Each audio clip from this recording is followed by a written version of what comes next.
危なかった。マイクは大丈夫ですか？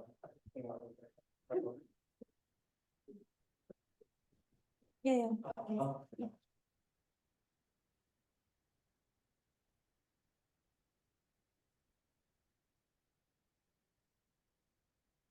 じゃあ、始めましょう。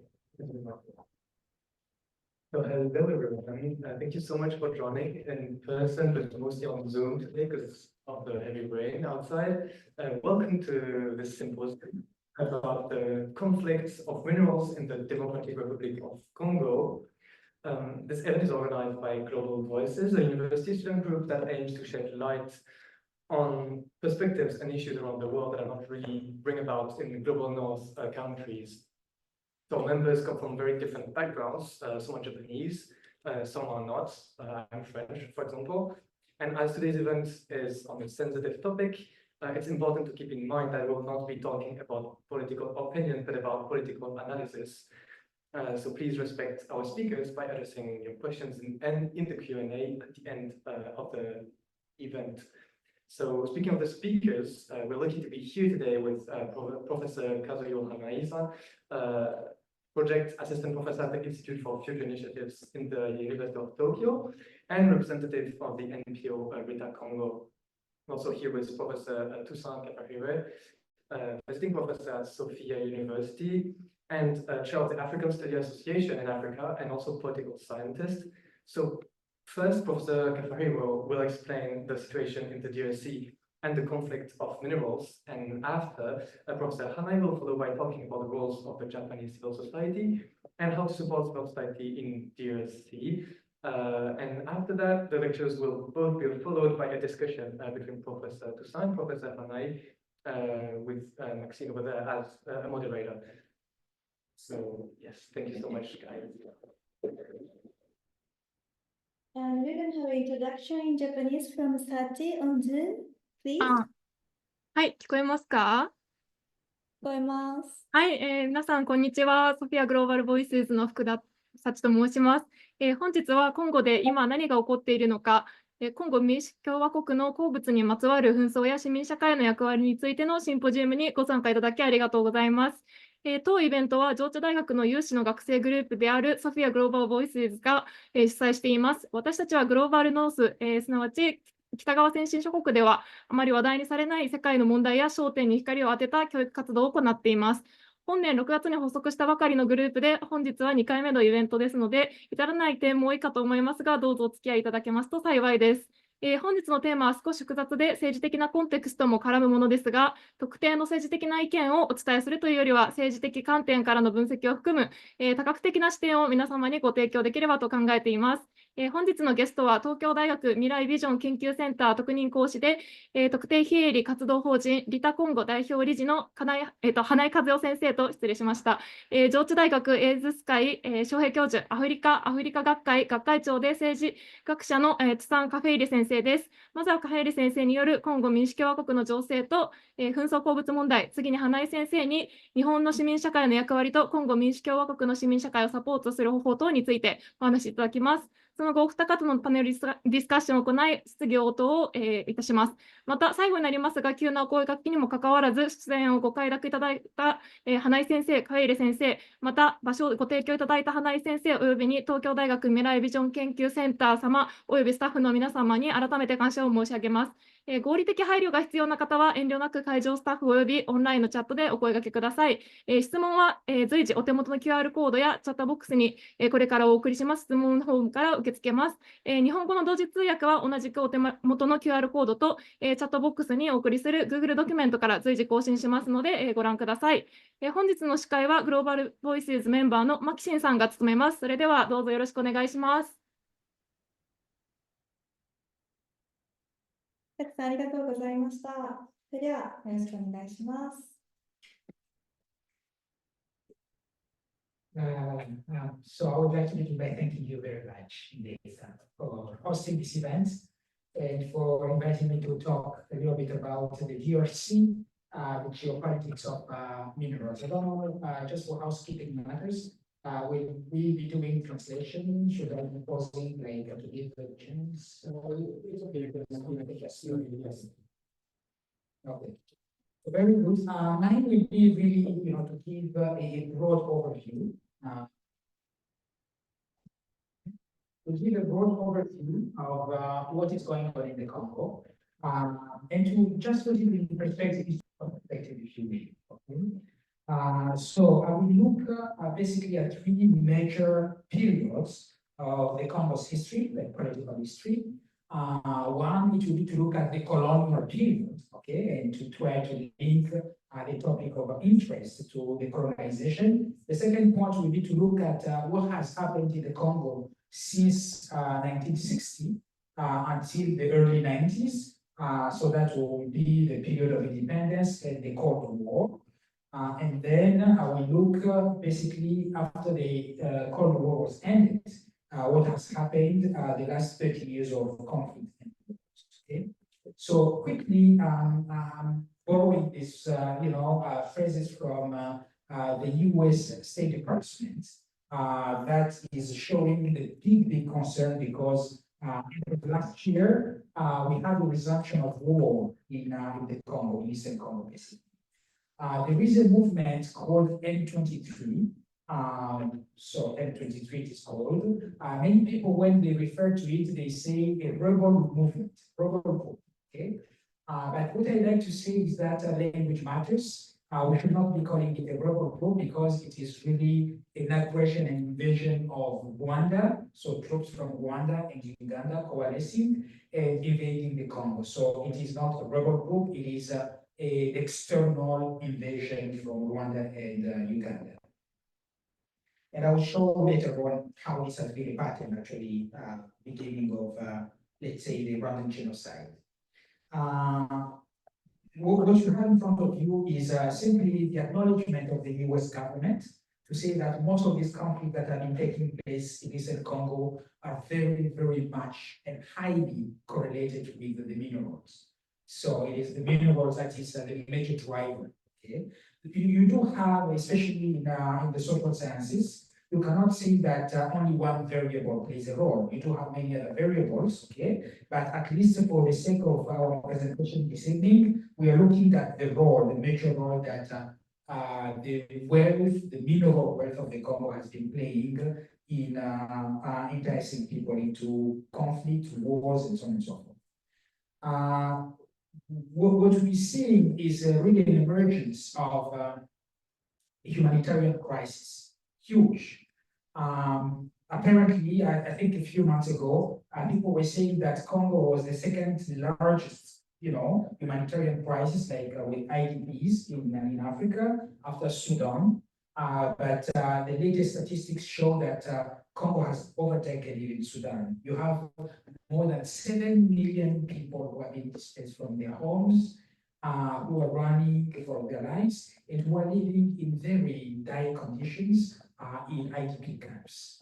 Okay, you do have also many other people who have left the country because they're running for their lives and trying to find asylum, either in neighboring countries in Africa or maybe in Europe and other places because of all these wars and conflicts. You do have many people because when you live in those IDP camps, having there, going to visit them, to talk with them, it's just a life you cannot wish for anyone. And these are people who are living in their homes, enjoying their peace and security. And every time I talk about, these wars, because Eastern Congo has, I don't know how to say this, but it's the blessing, okay, of having all the minerals, natural resources, but at the same time having the most fertile land. So all of the agriculture that we've been doing, the farming, is really located in Eastern Congo, okay? And so the Eastern Congo, especially Goma and the surroundings, have been the breadbasket of the Congo. People would go there to buy food and ship it throughout the country. And now that these people who were doing all the agriculture and farming and are not there, so the Congo might be facing in the years to come a very dire famine. So all of these issues are highly related, to one another. So I think the violence in the region has become really endemic. And what I'm trying to say here is that there is a kind of pattern of thinking that is developing, where violence, displacement of people, refugees is not moving, the international community anymore because they say we've seen worse, okay, especially when we go back to the Rwandan genocide. So the shock, okay, emotional shock that the Rwandan genocide produced in people, and in just the public awareness in 1994, I think assuaged or attenuated the way we relate to many other forms of violence that came, in the ensuing time, ensuing years. This is a map of the Congo. As you can see, it is just projecting it. I'm sure Professor Hanai, when she will speak, she'll have much better images, but it is showing you just, how much all the resources, minerals are concentrated on the eastern part of the Congo, all the way, okay? So you have gold, you have coltan, you have cobalt, you have copper. That's just to say a few, okay? Because in the Congo we have also uranium that is found also in this region, ancient Congo, and I'm talking about it a little bit because of the history that would link the Congo to Japan to some extent. You do have diamond, you do have really the Congo, we don't know why, but the wealth of the Congo has become what people usually call a curse, and we want to reverse that.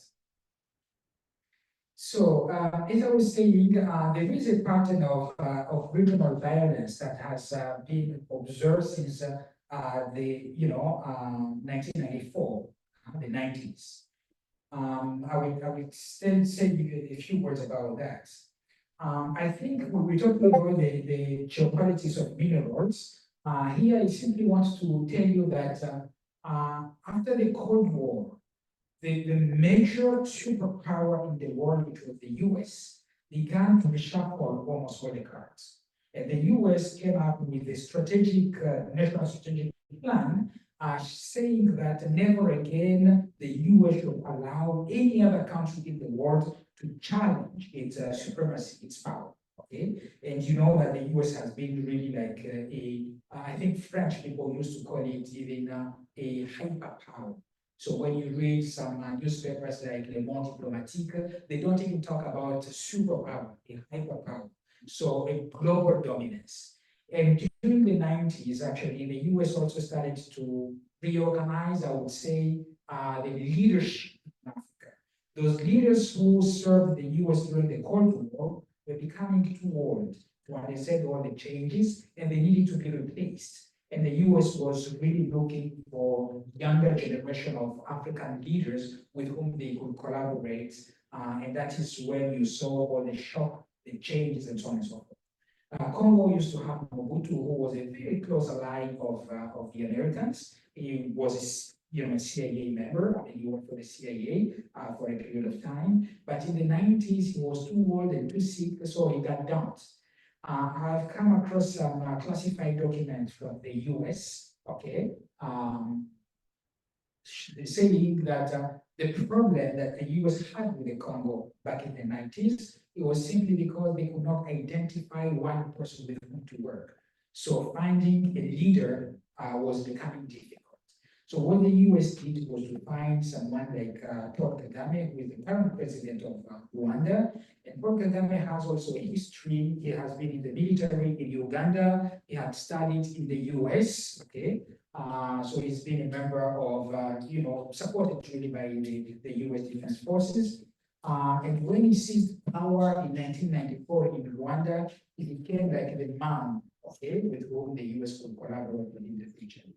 Another aspect of the change, the geopolitical or geostrategic changes during the 90s that I would like maybe to bring to your attention is that during the 60s, the 70s, the 80s, during the Cold War period, let's say, okay, superpowers in the West used to agree on respecting the zone of influence of each other. Okay, so former colonies of France, for instance, in Africa, would continue to be, like a zone, chasse gardée, if you will. Okay, so a zone of influence for France. Okay, Belgium continued to work with the Congo and so on and so forth during the Cold War, but it was like lumping together the interests of the West against the interests of the USSR. So in the 90s, the US says, oh, there is no reason we should let European allies during the Cold War continue to enjoy the wealth of these countries without us. So it's a big competition, okay? And that is the whole spirit of the rise of neoliberalism. Okay? So the neoliberal approach was to say, let's go out there, compete with one another, with each other, and see the one who has more power, more strength can get anything. Okay? So many multinational companies from the West, especially from the US, started challenging the dominance of the companies from Europe in matters of oil, you know, Alpha Aquitaine, Congo Brazzaville, you know, so many wars were taking place. And also in parts in the Congo, many, you know, business people, multinational, wanted to just grab, you know, the resources that were there. But back then, I should say that the US did not think of China as the major challenge. Okay, so the US was much more afraid of Germany and Japan because they were the two strongest economies, and the US was seeing that if any competition would come, it would come from Germany and Japan. So basically, I think during the 90s, we're trying to see all this redistribution of wealth, okay, redistribution of worth, okay, and redistribution of power. Who gets power, who gets wealth, who gets respected, okay. So as I said, after this quick introduction, what I want to give you is basically to follow the different critical junctions in the history of Congo. 1885, when Africa was being partitioned, 1960, when most African countries were becoming independent, and the early 90s, when the Cold War was over and a new form of organization was taking place, okay? So for your sake, at the moment superpowers meet in Berlin in 1885, no one would agree that Congo should be given to one or another superpower because that was too strategically, you know, important. If Germany would get the Congo, then Germany would have the upper hand in that rivalry and competition among superpowers, European superpowers at that moment. If Congo would go to be a colony of France, of course, France would have a comparative advantage. If it will go to, you know, so they said, no, we are going to leave the Congo, remain a neutral zone, and we are going to grant the Congo's custody to a neutral country like Belgium, because Belgium back then, a small tiny country in Europe, no ambitions to become a superpower whatsoever. But I think King Leopold II, who was the king of Belgium, was very shrewd, you know, politically speaking. And I've been reading some of his life and biographies. He had so many pains and, you know, many failures, I would say, in personal life, in family lives. But he wanted to prove himself at the political level as someone who succeeded. And shortly before he passed away, he was discussing with some other politicians in Belgium. He said, oh, you know what, I have no regrets because everything I've tried to do, I did it for the welfare of my fellow Belgian people. So when he went to the Congo, everything he tried to do in the Congo was to get as much profit, as much money as possible, so much that analysts, scholars who have been looking at the colonial model of Belgium, they say that this was not really colonization following the same line as other colonizations, you know, methods.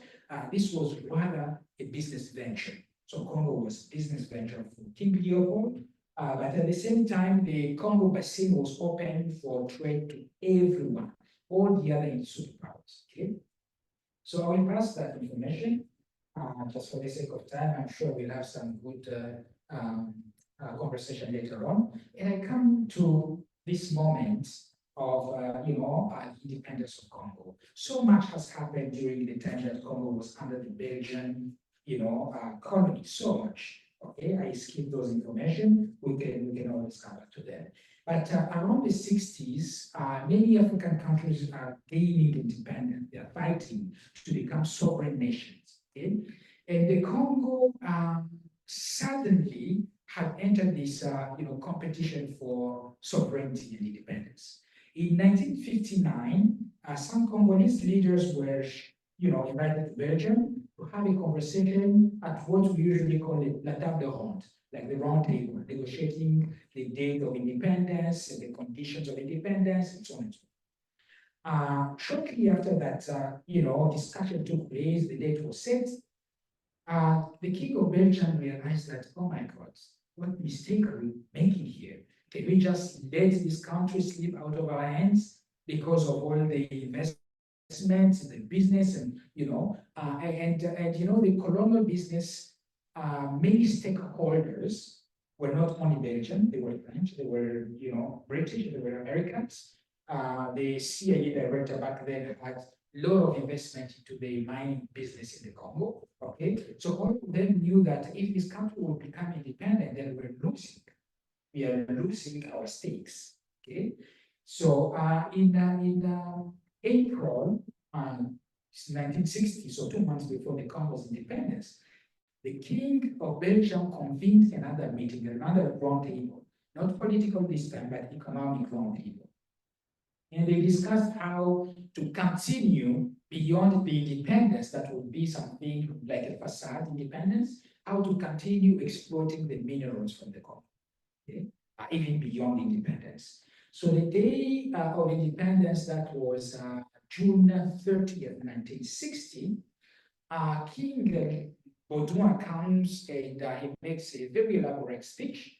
And he says how it has been wonderful to join with the Congolese people, to bring civilization to them, and so on and so forth. All the positive things that colonialists will talk about themselves. Lumumba, who was the elected prime minister of the Congo, was sitting in the back, and he was just fulminating within himself. He was like, no, this guy is just writing a false history.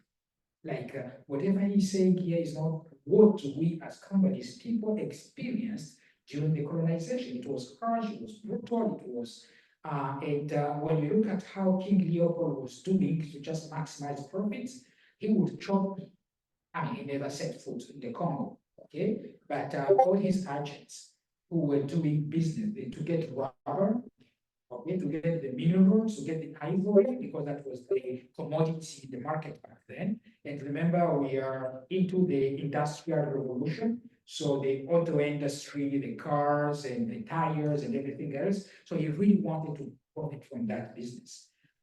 Villages that would not produce the quota of rubber that was expected from them would be burnt down, people would be killed, or people would be just chopped hands to intimidate them. So you begin to see a pattern of violence, to traumatize the community and to push them to say, all the resources here belong to, the colonizers. So after the independence, I think the same thing happened. Because when the Congo entered independence, there is, Congo used to have back then a company, I think it is here, okay? This company, which was called L'Union Minière du Haut-Katanga, okay? That supervised almost the entire production of copper from the Congo, okay? It became later on Gécamine, but all the stakeholders, as I was saying, were European colonizers or colonists. So the Union Minière said, no. We cannot let the Congo, take over. So what the Union Minière did was to put Katanga to secede. I don't know if you understand the word to secede, right? Like to break, of the main country and become a republic on its own. And Lumumba said, no, either you are handing over to us the entire country, the Congo, or nothing. But I am going to fight to keep the Congo united. So Lumumba made trips, he went into the US, he did a lot of diplomacy to say, we need our country and we need our independence. As you know, Lumumba died, he perished, brought by the Westerners because of his nationalism. I think also everybody who knows that the UN General Secretary back then, okay, was flying to, negotiate about the crisis. His plane crashed, but everybody knows that he was killed also because of the position he was taking. But just to show you how much stakes, Congo has had in the history of the world. And for Americans, actually, Congo was very, very important. Why? Because in 1945, this is a sad story. As countries, superpowers are fighting to get the atomic bomb. Okay, the uranium that went to the US to manufacture, the bomb that was dropped on Hiroshima and Nagasaki came from Congo. And that mine had been sealed as a matter of national security for the US. So not allowing the USSR to have access to that because of that government trace. Okay? So you begin to understand why the Congo represented so much stakes in the eyes of so many people. I'm going very quickly. The 90s, okay? So the 90s, at the global stage, there are some changes that are taking place. The Cold War is over. The USSR has been dismantled. Russia has accepted actually that the US send people, economists, to reform their economy, their politics, and so on and so forth. So you have this liberalization that is mounting. Okay? And as I was saying in my introduction, Africa's leadership also needs to change. So in 1990 is when actually the war started in Rwanda. Okay, so troops kept coming from Uganda, invaded Rwanda, and started fighting to share power. And these are mostly the Tutsis who were refugees in Uganda for almost 30 years. They said it is time we go back. Okay, with the help of Ugandan army, they started fighting. But as you know, many countries actually would side with friends, and so Mobutu back then had sent also troops to Rwanda because the former Rwandan president was a friend with Mobutu, and these were Francophone alliances and countries. Okay, so Mobutu sent Zairian militaries to fight alongside Rwandan troops against Kagame in the 90s, early 90s. Okay, so the civil war will continue for 4 years. When we reach 1994 is when something really traumatic will happen, and that was the genocide of Tutsis and Hutus, actually. Because during the genocide, we are told that 800,000 people were killed, almost close to 1 million people were killed in Rwanda within 3 months. Okay, so people have been studying this, and now the story is beginning to reshape a little bit because back then, and even until now, if you hold a different interpretation of the genocide that took place in Rwanda in 1994 than the one that the government has been repeating over the 30 past years, you can get in trouble with the Rwandan president. And many people are very much afraid of President Kagame because he has big, connections. He's been able actually to pursue many of his opponents, even in countries where they go to seek asylum. Many of the opposition from Rwanda have been killed in Nairobi, Kenya, in South Africa, sometimes actually in Canada. And now, the world is very unhappy, I would say, because even American, Canadian, British writers or researchers are beginning to feel the threats to their own security back in their own countries whenever they come up with a different story about the genocide. So that would be something that might need some discussions. But what I wanted to say here actually is to say that it is the trauma of the 1994 genocide that spilled over in Eastern Congo. So if you look at the map, maybe I can just bring back the map quickly. So you see where Rwanda is, right? Rwanda is here, Rwanda is here. So when the genocide took place here, more than 2 million people from Rwanda, ran for their lives and were living in Eastern Congo in refugee camps. 2 million people, including those who committed genocide, okay, because they were defeated, so they had to run away. But that was not the first time. Also, I should say that In 1959, when the first violence around independence of the countries took place, many Rwandan refugees again ran to the Congo, into Uganda, into Tanzania, into Burundi, or the neighboring countries. Okay, and these first refugees from the 50s are the ones who reorganized and went back to reconquer power in Rwanda. Okay, so it's like a game of replacement. So those refugees of the 90s, like 1994, who were here, too many of them became a threat to the young government of Rwanda. And in 1996, Rwanda, Uganda, Burundi, Eritrea, Angola came together and created a multinational army, a multinational force that went to invade the Congo. Initially, they said the reason was to dismantle the refugee camps. Okay, so all the millions of people who were living in refugee camps, for fear of their lives, they started running into the deep of the Congo. And as you can see, Congo is really, really big, but we have a huge, tropical forest.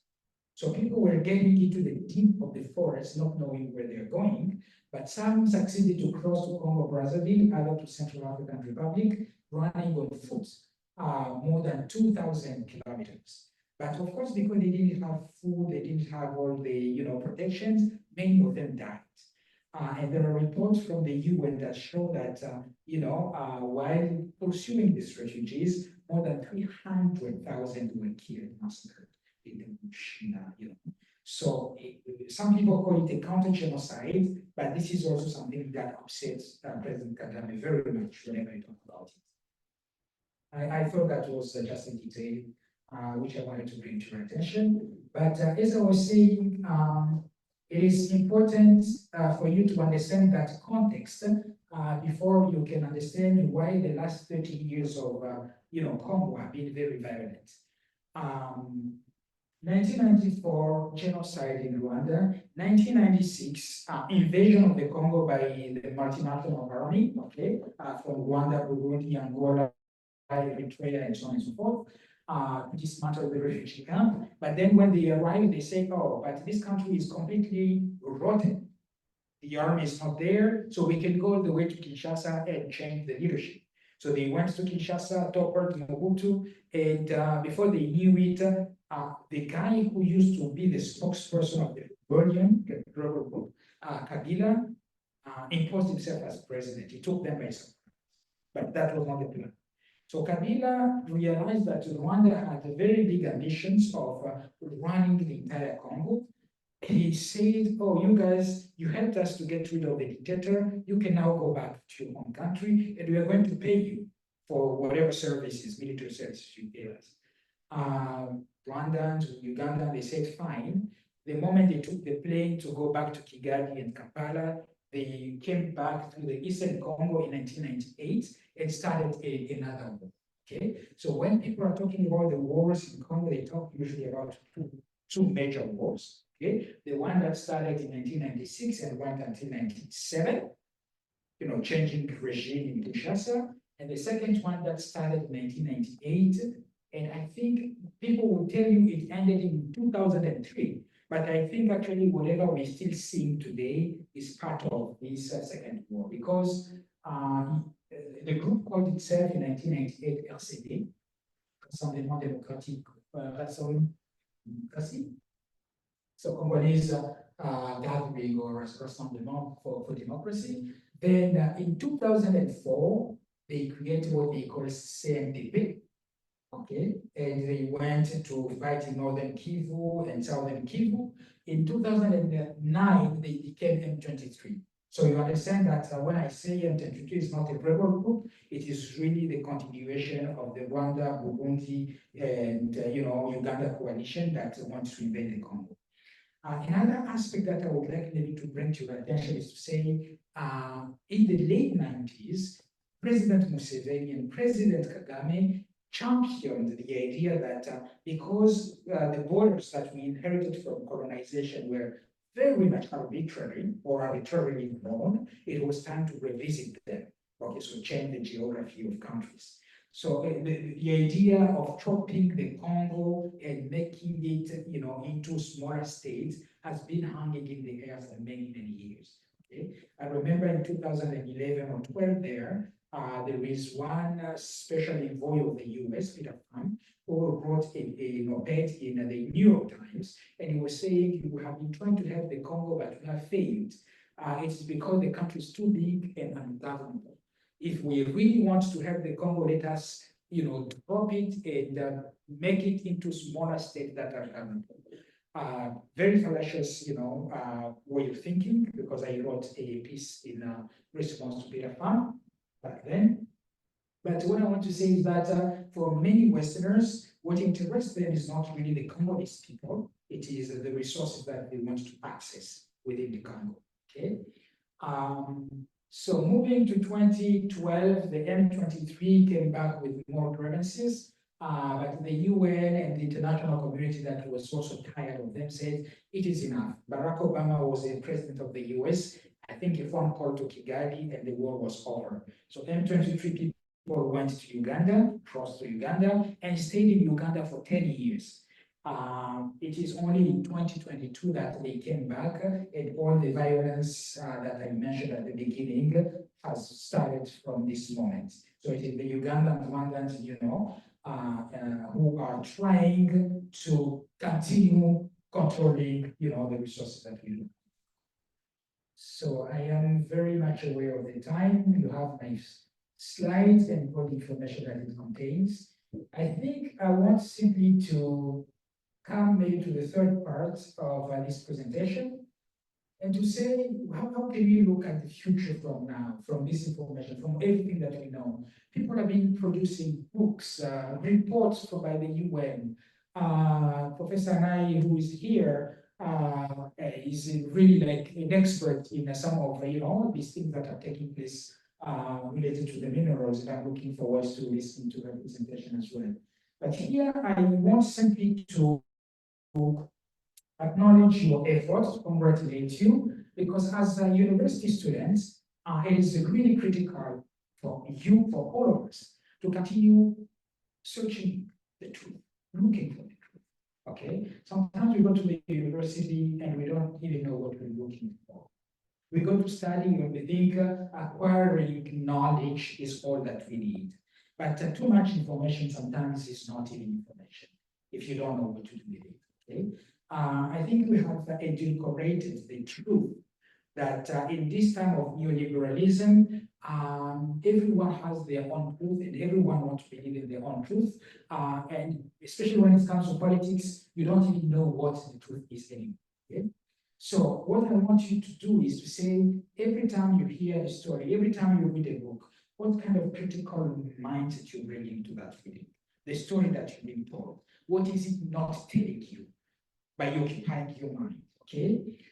There is this scholar, Janine Clark, who has written about the Rwandan genocide, and I liked very much what I'm saying here because she says, for all the past 30 years, we haven't paid attention nor listened to the other side of the story from those perpetrators. Even if they are perpetrators, we are robbing them of their humanity and therefore their responsibility if we cannot listen to their version of the story. Okay? And she says, by dehumanizing them, that is what led in the first place to the genocide. So we need to listen to everyone's, story. Okay. The second thing I want to say is that all the trouble, the pain that the Congolese people have been going through have helped the Congolese people to grow also in, I don't want to say resilience, but in a sense of responsibility for the country, for the history. All these wars that have been taking place, they have claimed more than 10 million lives, believe me. Many, many women, hundreds of thousands are being raped, and children. So the community is really, really traumatized. I remember I went to work in Bukavu in 2005 from my, graduate studies in the US, my first stay in the US in California. And I reached the city of Bukavu and it was very, very sad. 6 a.m. maybe people will start their day, 6 p.m. everything is dead, no one is outside. No one, because of the fear. The previous year, actually, there was a war in Bukavu and many rapes of women, children, and so on and so forth. So in that environment of collective trauma, I remember I said to myself, we need to do something. So working with the youth, we created a ballet group, which we call Renaissance Africa. And the ballet group was simply to say, how can we begin to create poetry, to write short stories, to create dance, to use music, and to create a space where people can vent, express whatever they carry within themselves to begin to the process of healing. I started also a small NGO, which we call Elimo Foundation, Elimo Foundation. And the Elimo Foundation was trying just to get some money and provide scholarship to kids who could not go to school, or maybe go also into the rural areas, villages where wars was very brutal and destroyed even the schools. And we tried to repair those schools in order to send back the kids to school, because the moment the kids were left without, idol, okay, they became prey to being abducted by all these warlords and sent to work in the mines, okay, to dig the mines for the warlords, okay. So we did all of these small things to say, how can we begin to heal the community and reconstruct that with hope, okay. But simply to say,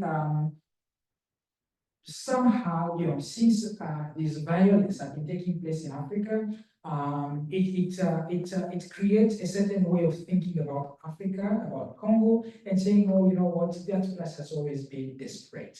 It's chaos, it's all of this. But by framing the place and the country like that, it gives the opportunity of those who are plundering to keep doing their business of plundering. Okay? And it gives, the Western powers to continue the same way of intervening within the country. Okay. Recently, Rwanda, I showed you Rwanda. Rwanda is a tiny country, has no minerals within Rwanda, but today Rwanda has become one of the major exporters of coltan. Okay. Today, I think the EU went to sign a deal for minerals with Rwanda. Okay, for Rwanda to export minerals. But the EU knows all too well that Rwanda is taking the minerals from the conflict zone in Eastern Congo. How can the EU that has been promoting and pushing for democracy and so on and so forth keep supporting and do, militarily a country that is going to kill, to rape, and to do all these things? So those contradictions within European policies are also something that we may need maybe to look at and try to address. And finally, I know I've taken a little too much time, but sorry for that. Finally, I think you guys, what you're doing now is to remind us that we're all connected, that we are all global citizens, okay? That anything that is happening there, I have some role to play or some responsibility at least, I can decide to remain quiet and go my way, okay? It's okay. But I think we are custodians, we are stewards, we are really responsible for one another. The welfare of the community, global community, today depends on all these actions that you're taking. And the welfare of the generation to come after us, after you, will also depend on what kind of actions we are setting today. That is why I came up maybe with just these three, ideas, which is really the categorical imperative, borrowing from a philosopher like Immanuel Kant. Okay, so what are the kind of actions that I am posing, which I know they're morally upright and they can be universalized, because of that moral claim they're making. Okay, and the same idea we find maybe in most of religions. Okay, that whatever you do not want to be done to you, don't do it, or whatever you want to do to be done to you, please go ahead and be proactive, start doing it. So we have to act morally. And I think leadership in Africa needs people not who are defending like parochial interests, but interests that can be generalized, universalized. Okay. So if I want to protect, let's say, my own people, my tribe people, I should be able to say the same protection I want to give to my family or to my tribesmen, I should be able to wish it or will it also for other people. Once you come to that, for me, we have to question your sense of leadership. And so, the head of state in Africa who cannot see big, okay, and who think that parochial interests are all that matters, for me, it is something that we need to dismiss. And finally, just to bring to your attention, there is this philosopher, American philosopher called John Rawls. He has written a very big piece called A Theory of Justice. And in A Theory of Justice, he has, an approach which he calls the veil of ignorance. It is almost, what I'm saying here, because Rawls is saying that any society that is trying to set up arrangements like institutions for people to transact with one another, and this society wants to be just, it has to choose actually from behind the veil of ignorance, not knowing what position I will end up being in, in that society. Therefore, I have to choose laws and structures and institutions that are just, that can favor everybody in a just way. Okay? I believe that is what you as students, as you continue with your research, you should be looking for. Okay? Information, not for the sake of information, knowledge, not for the sake of knowledge, degrees, not for the sake of degrees, but how can you make the community, a better place for all today and in the days to come. So thank you very much for your attention. I will leave it there.